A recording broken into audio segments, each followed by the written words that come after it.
quem é que gosta de ser confrontado na vida? Posso dizer que, por experiência de um cidadão normal, ninguém gosta de ser confrontado. Esse texto ele me faz me ater a algumas informações que são muito importantes para os nossos dias atuais. Informações essas que eu consigo assimilar e obter ao mergulhar nas Escrituras Sagradas, quando eu vejo um grande homem, um grande monarca, um grande rei, uma pessoa fabulosa nos tempos da Jerusalém Antiga, onde exercia um reinado, estou falando de Ezequias, o rei, exercia o reinado com excelência, foi um rei exemplar, não seguiu o exemplo do seu pai Acais, porque foi um rei péssimo aos olhos do Senhor, porque fez tudo que era contrário à palavra de Deus.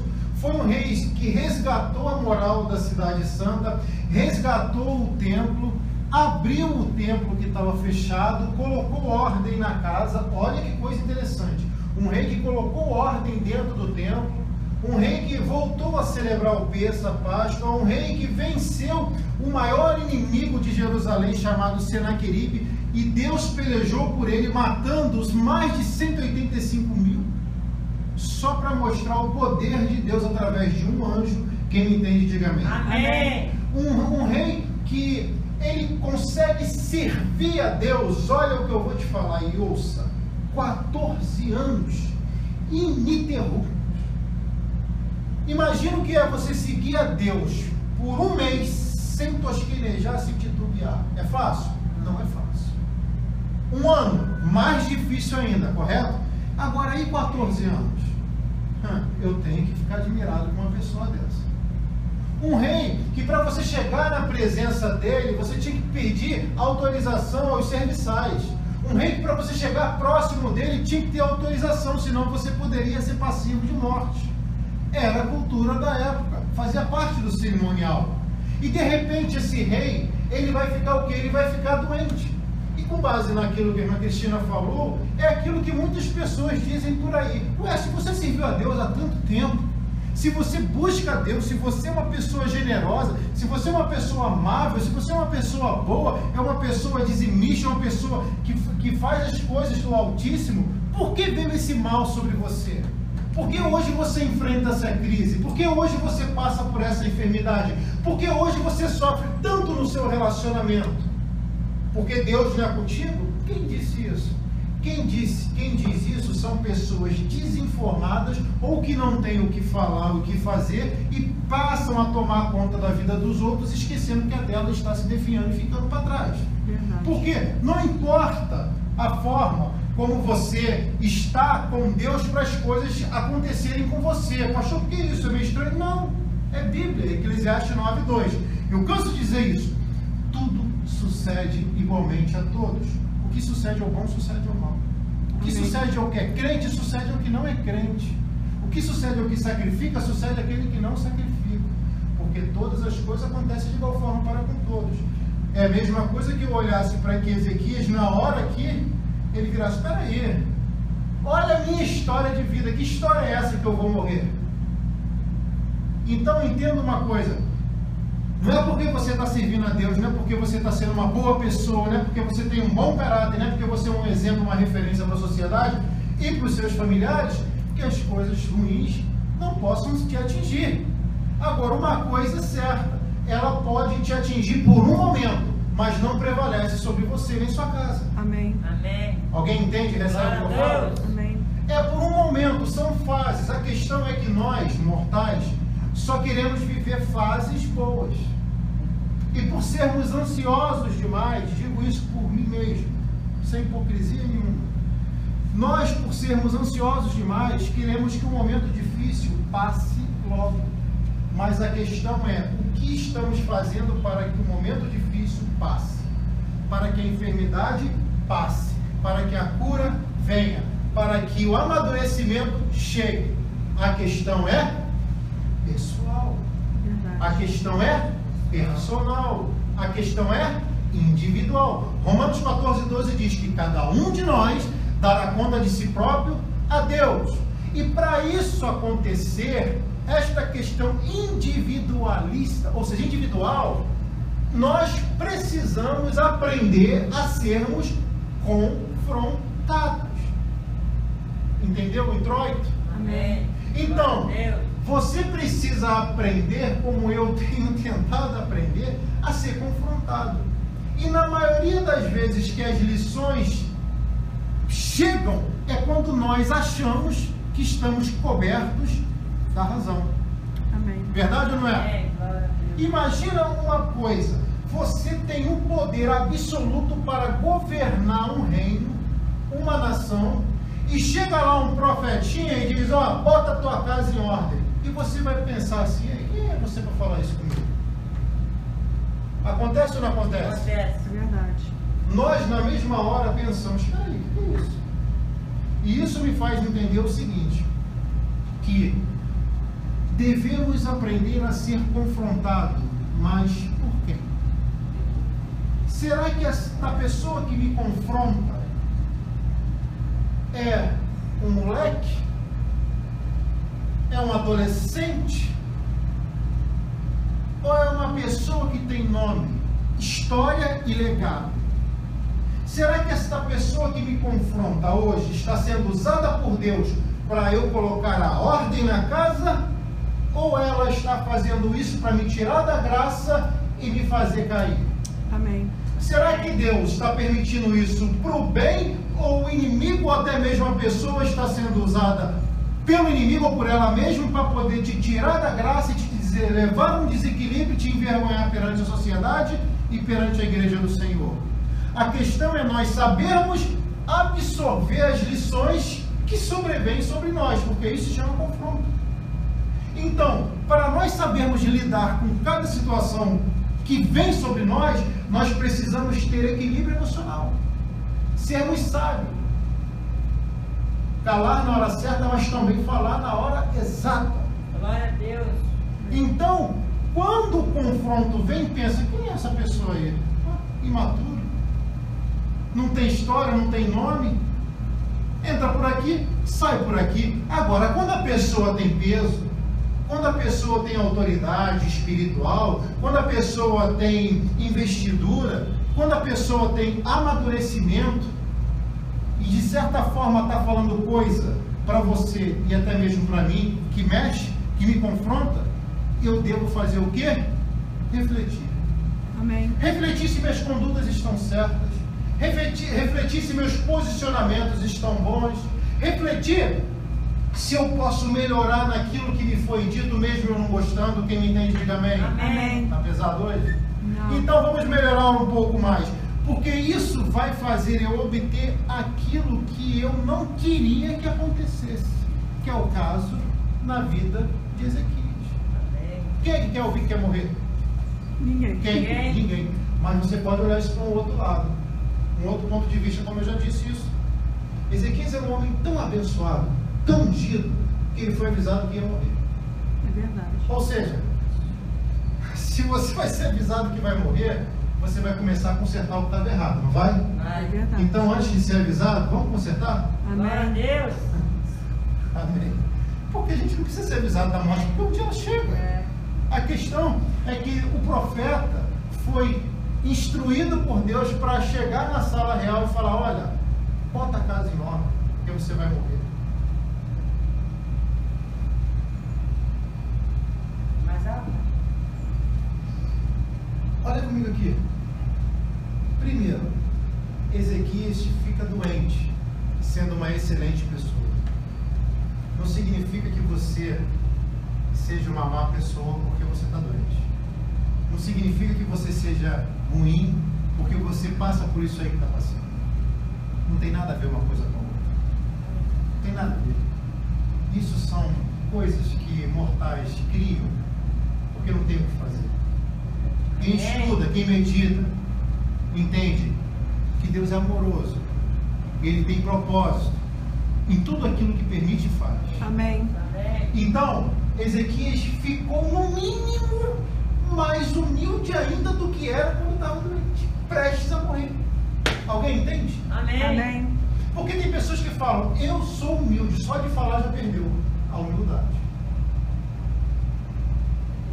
É difícil, né? É. O próprio rei Salomão ensinou, Provérbio 27, 2, seja outro que te louve, e não a sua boca, o estrangeiro, e não os seus próprios lábios. Então, deixa os outros falarem o que você realmente é, porque o que você é e ponto final está acabado. Verdade. Ezequias, ele primeiramente vai entender que não é porque ele fez tudo aquilo que era preciso fazer que ele estava isento de problemas, de lutas, de guerras e de enfermidades, de morte. Alguns historiadores dizem que era um câncer no estômago, não sei.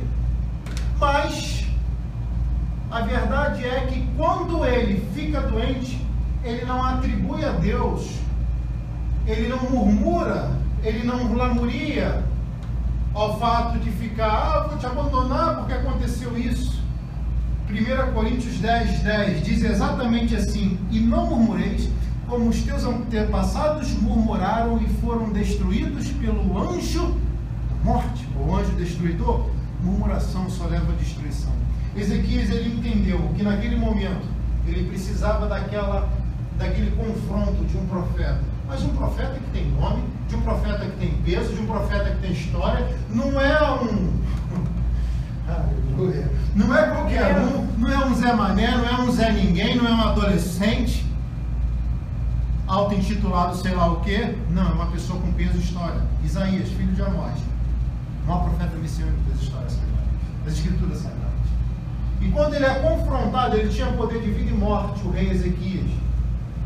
Imagina aquela pessoa que chega para você e fala: olha, tua chave acabou de chegar, pega ela aí. Você vai ficar feliz, vai dar salto mortal, cambalhota, celebrar a ação de graça e tudo. Seu carro está chegando, aquele contrato vai ser finalizado, né? Aquela casa e tal, aquela cura e tal, maravilha. Mas quando o profeta chega e fala: olha, bota a casa em ordem, quem quer ouvir isso? Amém. O rei Ezequias. Ele soube ouvir isso. Está na hora da gente aprender a ouvir essas coisas. Amém. Porque as medidas coercitivas nos aproximam mais de Deus do que as bajulações mentirosas. Então Ezequias, ele naquele momento que ele é confrontado, ele deve pensar: possibilidade que eu entendo. Isaías é profeta, Isaías é pastor, Isaías tem unção, Isaías tem liderança, Isaías tem comunhão com Deus, Isaías é homem de oração, Isaías é um líder espiritual. Eu vou dar crédito ao que ele está falando. Amém. Não é ninguém que sapateia, dá salto mortal, que dá palavras que todo mundo quer ouvir, mas é uma pessoa que chega e diz o que é preciso, porque Deus mandou ele falar. E se eu ouvir isso que eu estou ouvindo agora, é porque eu preciso fazer alguma coisa para colocar minha casa em ordem. Amém. Casa é um sentido muito amplo da palavra, mas o seu significado parece que é um só: colocar ordem. Eu vou profetizar agora, em nome de Jesus. Toda desordem feita por mim, por você ou pelo adversário vai começar a enfrentar a palavra ordem. Amém. Chega de bagunça. Estamos colocando ordem na casa. Glória a Deus. Amém. Colocar ordem na nossa vida, colocar ordem na nossa casa, colocar ordem no mundo espiritual e colocar ordem diante das pessoas que convivem conosco. Como, pastor? Falando simples: olha, existe um limite, você pode vir até aqui, daqui para lá. Amém. Amém. Glória a Deus. Porque se nós não colocarmos limite, as pessoas parecem que nos colocam. É verdade. Quem é que manda na tua casa? Na casa de Deus, Deus me incumbiu da missão de usar a teocracia, governo de Deus regido pelo mortal, humano, e não democracia. Não adianta abrir votação para isso e para aquilo, se Deus está falando: ô Rodrigo, olha só, você que vai prestar conta para mim, fala, se não gostar, um abraço, não tem problema. Mas quando eu te chamar por dia do tribunal, eu vou olhar nos teus olhos e eu vou julgar você. Amém. É por isso que eu não fico liberando palavras daqui e acolá para pessoas que querem ouvir coisas que vão agradar pretensões próprias. Está pesado? Não, tá bom. Então entenda uma coisa: Ezequias não julga Isaías, Ezequias não julga profetas, Ezequias não condena o pastor. Ezequias está doente. E quando você está doente, a tendência de você ficar mais humilde é maior. E quando você está enfermo, a tendência de você ficar mais humano é maior. Quando você está habilitado, a tendência de você ouvir mais e falar menos é muito maior. Quando você tem uma carência, quando eu tenho uma carência, quando eu tenho uma necessidade, a tendência de nós ficarmos mais simples e perceptíveis à voz do Espírito é muito maior do que quando estamos nadando na bênção. Verdade. E para eu poder finalizar a introdução, eu vou dizer para você: põe ordem na casa. Amém. Amém. Ezequias. Isaías está falando aqui, naquele dia, Ezequias adoeceu de uma enfermidade mortal. Sabe o que é mortal? Que não tem jeito. É a pessoa que recebe assim a notícia: você tem câncer, está limitado a 6 meses de vida. Você tem câncer, está limitado a 6 dias de vida. Você tem HIV, não passa de 1 semana. Você tem alguma outra tipo de enfermidade que os seus dias estão contados. E os dias de Ezequias estavam contados. Qual é a vitória? O segredo da vitória de Ezequias? Quem quer ouvir, diga amém. Amém. Todo mundo quer, eu também quero, estou ouvindo. Está vindo. Ezequias, ele vai dizer assim: olha, eu sei ser confrontado sim. Imagina eu chegar para você e falar assim: olha, tu vai morrer. Deus me mandou te dizer. Bota ordem na tua casa. Qual é a probabilidade de você nunca mais voltar aqui e ainda falar mal de mim lá fora? Grande, não é? Não estou falando isso não, tá, gente? Eu estou pregando apenas. É só uma analogia para você poder entender. Fica ligado. Então, ninguém quer ouvir isso. Ninguém quer ouvir isso. Só que a humildade de Ezequias foi tão grande que ele passa a lição: olha, eu sei que eu estou doente, mas eu não sabia que eu ia morrer. Eu sei que eu estou doente, mas eu não sabia que faltava pouco tempo de vida. Eu pensei que o profeta ia vir aqui, ia dar cambalhota, ia dar alguns pulinhos, ia dar algum salto mortal, ia rodopiar, ia falar: eis que te dou a chave da tua vitória, tu vai viver. Mas não foi isso que eu queria ouvir, mas era aquilo que eu precisava. Porque a voz verdadeira do profeta fez o rei tomar uma atitude adversa que ele já tinha tomado. Note que Ezequias, no início da história dele, ele começa botando ordem no templo que estava bagunçado. E Deus aqui, no final da história dele, aparentemente, manda ele colocar ordem em quê? Na casa. Templo, casa. Casa, templo. Será que você está entendendo? Amém. Onde ele começou bem, ele estava terminando mal. Quem sabe você começou bem, foi andando bem, se desenvolveu bem, e no terminar dos dias, você está acabando mal. Será que é à toa que eu falo isso? Não. Deus está falando para você e para mim: volte a fazer as coisas corretas, volte a fazer as coisas certas, volte ao primeiro amor, Amém. volte à santidade plena, volte à comunhão eterna. Ezequias, você precisa ser o que você era 14 anos atrás. Ezequias, você precisa fazer o que você fazia anos e anos atrás. Ezequias, você precisa se relacionar comigo com a intensidade e excelência que você se relacionava anos atrás. Ezequias, o que você fez aí na tua casa está te levando à morte. Ezequias, como você tem tratado a sua casa, você mesmo trouxe essa doença para você. Ezequias, aquela porta que você abriu na internet, ou seja, lá onde for, trouxe essa chaga para você. Calma, que ainda tem solução. Amém. Quer até ser ar agora. Aleluia. Mas Ezequias, ele soube ser confrontado. A primeira lição para Deus reverter essa maldição, essa notícia, essa tragédia, essa enfermidade, esse ranço, é saber ser confrontado. É verdade. A palavra de Deus confronta. Atinge o inatingível. Alcança o inalcançável. Age onde um homem não consegue agir. E olha o que Deus permite Ezequias passar. Bota a casa em ordem. Você está doente, você sabe que você está doente. Talvez a doença não seja física, mas seja espiritual. Talvez a doença ela não seja na matéria, na carne, pode ser psicossomática, psicológica. Mas todos nós temos uma fraqueza. É verdade. Todos nós temos uma debilidade. E nada nem ninguém melhor do que nós mesmos para podermos superar isso. O que adianta você querer superar o mundo se você não supera você mesmo? O que adianta você querer vencer as pessoas lá fora, no trabalho, se você ainda não tem se vencido? Verdade. Precisamos vencer nós mesmos. Colocar cabresto na boca. Né? O nome de Deus falou isso. Né? Colocar cabresto na boca. Dominar as nossas palavras e ações.